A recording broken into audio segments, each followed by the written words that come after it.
society can't do that. Today's society can only deal with what they have. And they have a difficulty in going back to pick up where others have left off. And that goes back to the Cronus complex. I'm sorry, my brother? Say why for me. The reason why was he wasn't there to be able to talk about it. Explain. The reason why this society today cannot go back and talk about it because they have no place in that at that time. No, well, I'm not necessarily talking about this, George. I'm talking about in general. Everything that they build, they don't have a concept of picking up from somebody else. Exactly. This took many years to build.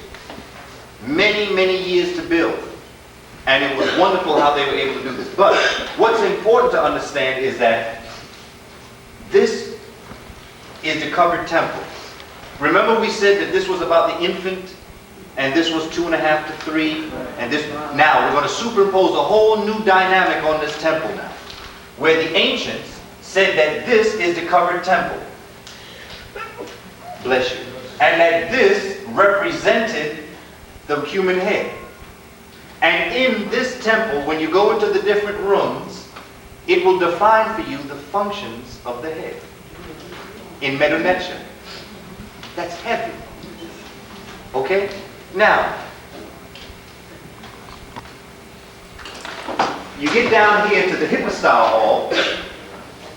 The first hypostyle hall, if you were to go and relate it back, see, this is what I mean when you have to gather information.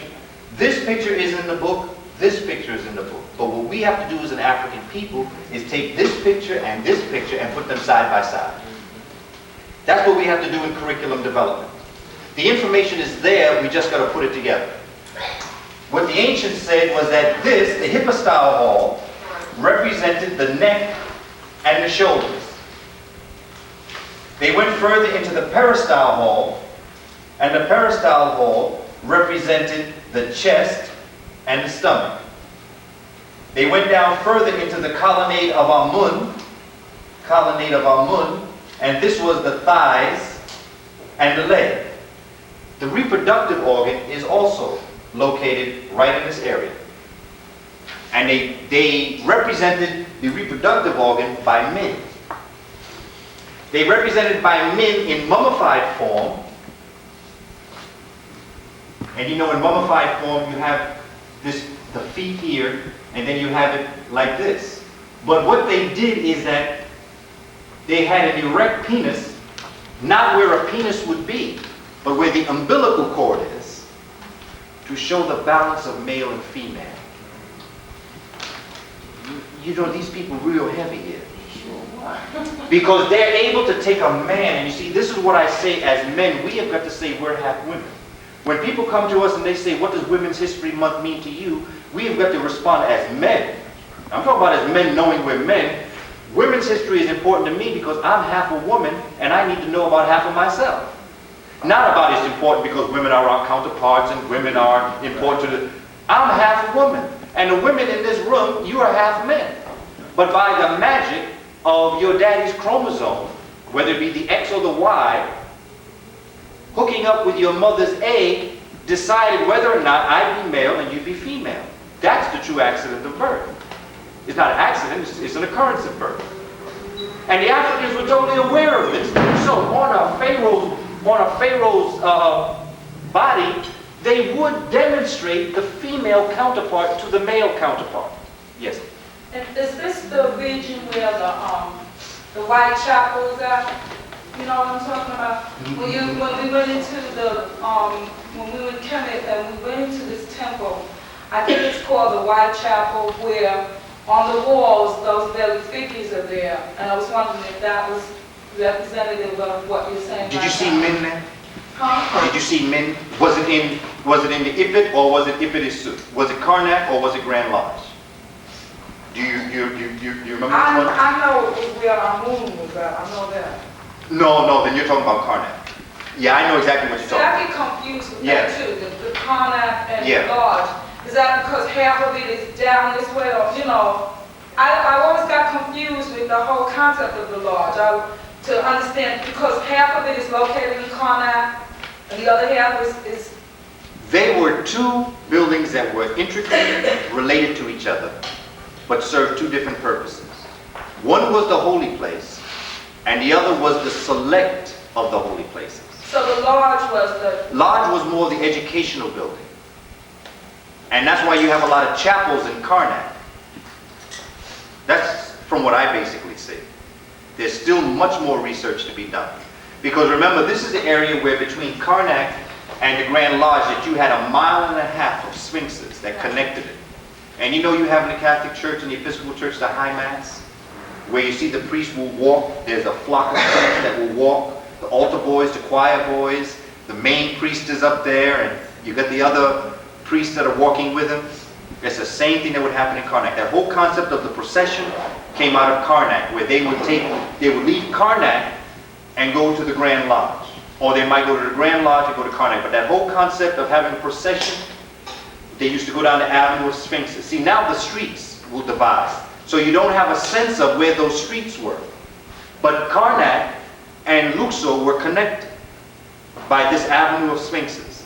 Today you have streets and roads and merchants all through there. So you can't truly get, unless you were up in the air and looking down, and you could actually picture what that avenue must have looked like.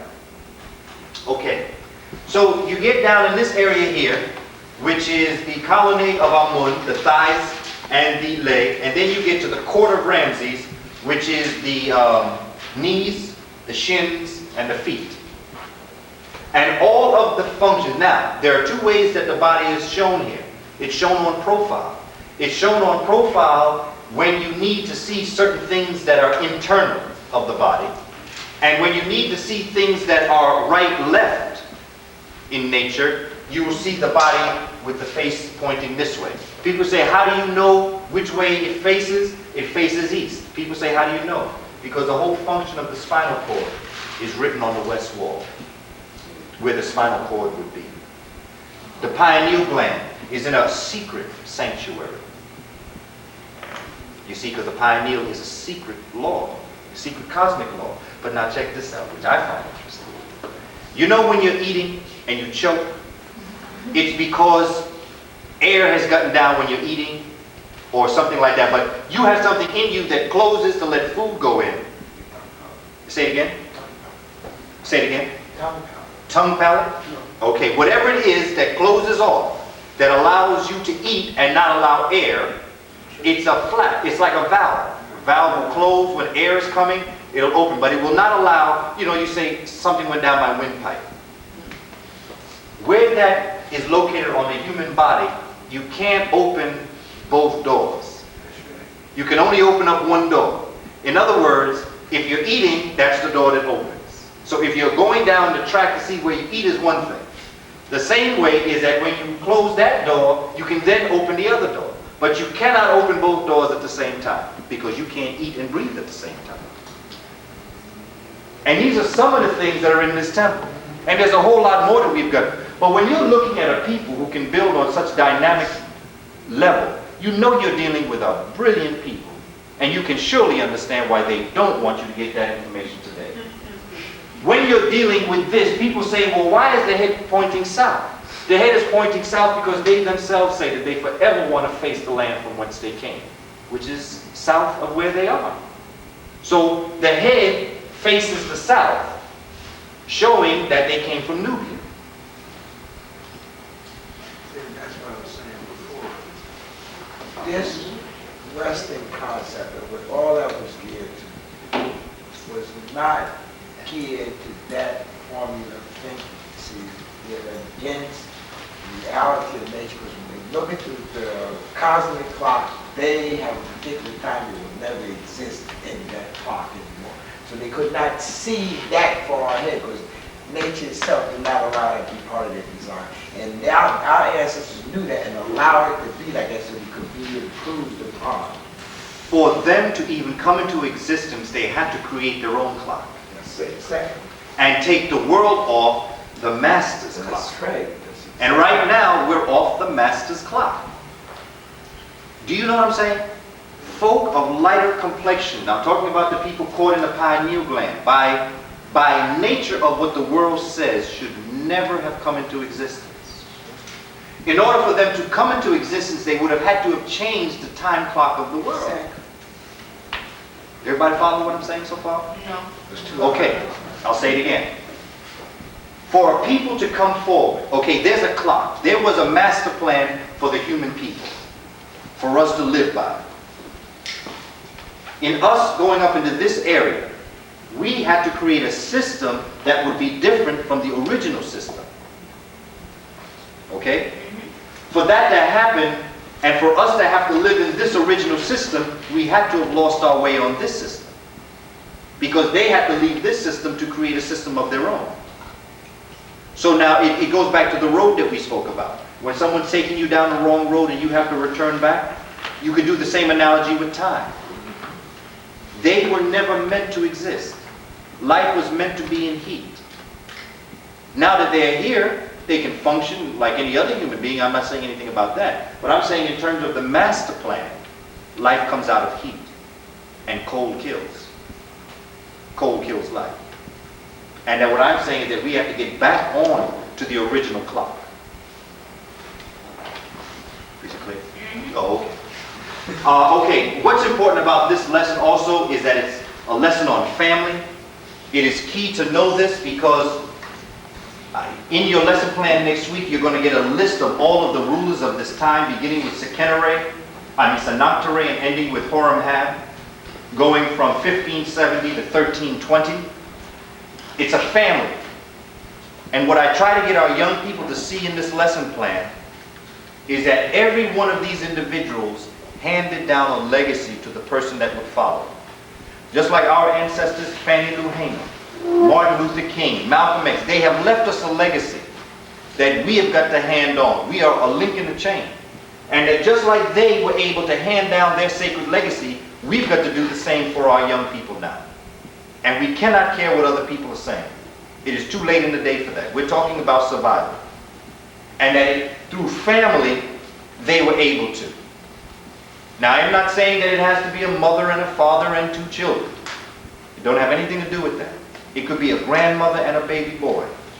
It could be a sister and her younger brother. Whatever constitutes that family is what can make things happen. And we've got to go back to the family in order to make this understand. And there's a good way of doing it is by using this lesson plan on the 18th dynasty. Okay.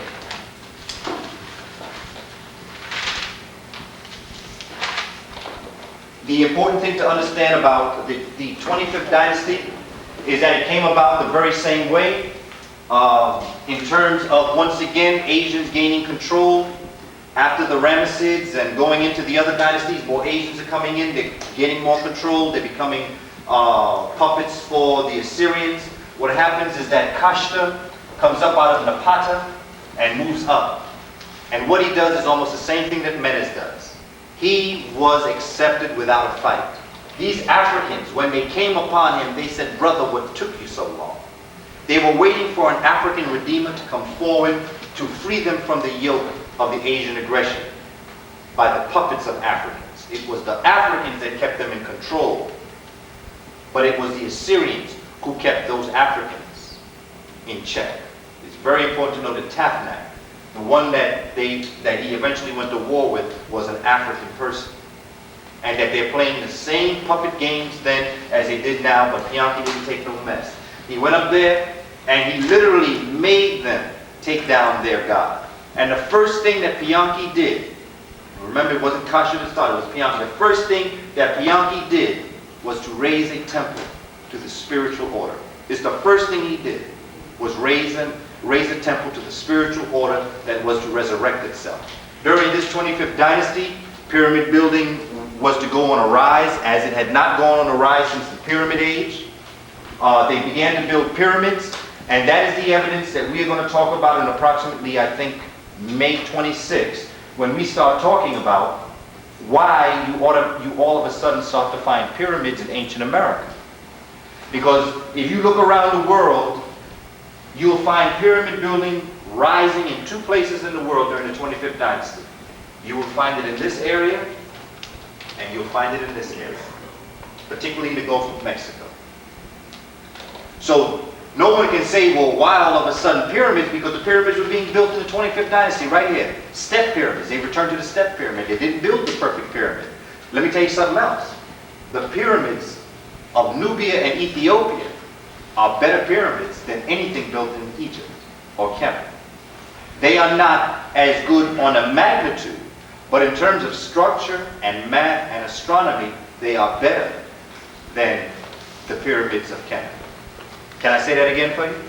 The pyramids of Nubia are architecturally and technologically more advanced than the pyramids of Kemet, but they're not as massive in size. See, it's the massiveness that gets a hold of us when we look at Giza. But if you're looking for architectural and technological brilliance, it's the ones in Nubia, particularly the ones of the 25th dynasty. I want to ask you, the pyramid and the pyramid, what they were made out of? The first pyramids were made out of the silk and whatnot. Yes. Well, even mud and silt. Mud. Well, silt is mud when you put water to it. Yeah, right, all right. Okay. But now, the grand pyramids, that's when they superimposed on the used limestone and marble and granite. Yes, during Imhotep's time. Yeah. What's important to know is that at the base of every perfect pyramid is a step pyramid. No pyramid that exists is not a step pyramid. In other words, what I'm saying is that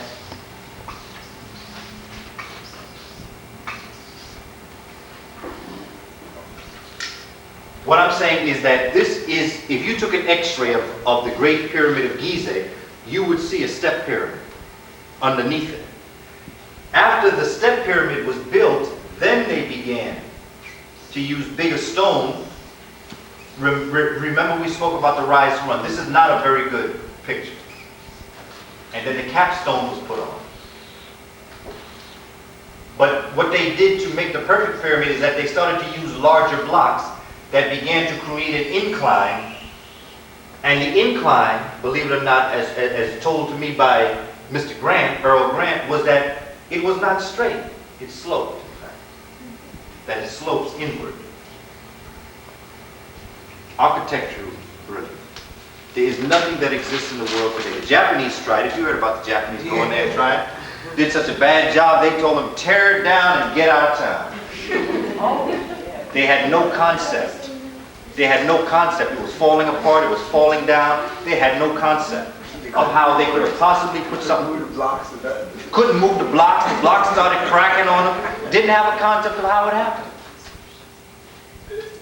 And while I'm saying that we don't need to go back and master things that we might not know, just to know this, our children have to know that they're great. Not better than someone else, but they just know that they're great and that they have the potential. This is why you keep hearing me say we have the potential to be great. Because if we were innately great because we were African, we would not be in this position. Obviously, something is lacking in us that has put us in this position. And what is lacking in us is not really a fault. In fact, it's an advantage. But it's an advantage only when you're living amongst people who have dignity and morals. If you're living amongst people without morals, it becomes a weakness. If you're living amongst people who live by honor, it's a strength. It's the very thing that builds nation, and it's the same thing that can destroy the nation. And right now, we're on the destruction side. But now we're coming around to see. You know, Brother George is talking about that we sleep. Yes, many of us are asleep. Some of us are just waking up. I'm about at the stage where I'm just kind of rubbing my eyes. Dr. Ben is at the point where he's scratching the surface. So if all of this information is out here and we ain't even tapped into the real deal yet, imagine what our children will inherit if we at least begin the steps now.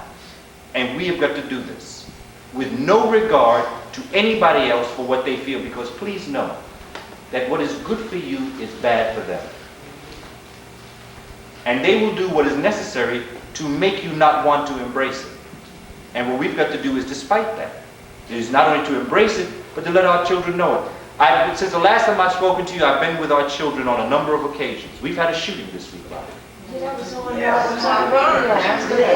that's the school where I am. We've had a lot of situations go on.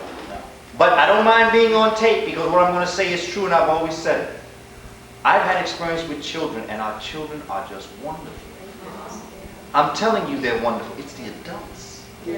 Part of that shooting was the adults' fault. I'm telling you, there are things that go on that they do to our children that are just minor mentions as they're going out the hallway. They say, yeah, no wonder Kwame can't stand you. You see? Because you're already on a teacher's nerve. No wonder Kwame can't stand you. Of course, you know you're setting them up against Kwame. You see, all these sort of things happen. But in being with the children and in looking at what they're doing in the classroom, they just go like a dry sponge with this. They call me, I told you what they call me. They call me Mr. Hotep. They've changed it now. They call me Hotep Man instead of Coleman. But they are able to tap into a word and tap into a being. And the children are wonderful. I have to tell you, what I'm seeing is good stuff. And I'm at a school that is like every one of our schools. It is not an honor school. And I'm in a school where my first class is a class that is said to be troubled, and the next class that I teach immediately after them is supposed to be the honors class. The only difference between the two classes is that the class that has trouble concentrating. They can't concentrate on an item long enough to get out of it what's important.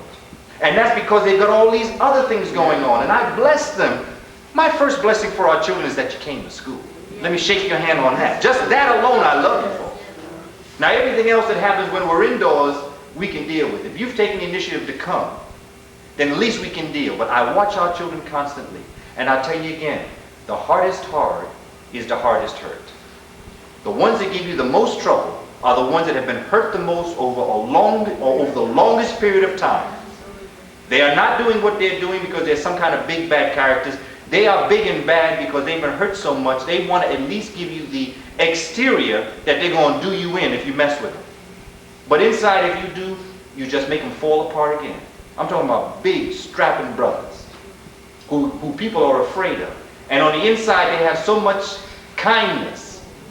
But they're afraid to let that out because they know that the system will take advantage of them. So they just put that shell up there. So their heart is hard. And they're not hard. In fact, they're soft. In fact, some of the softer ones are the harder ones.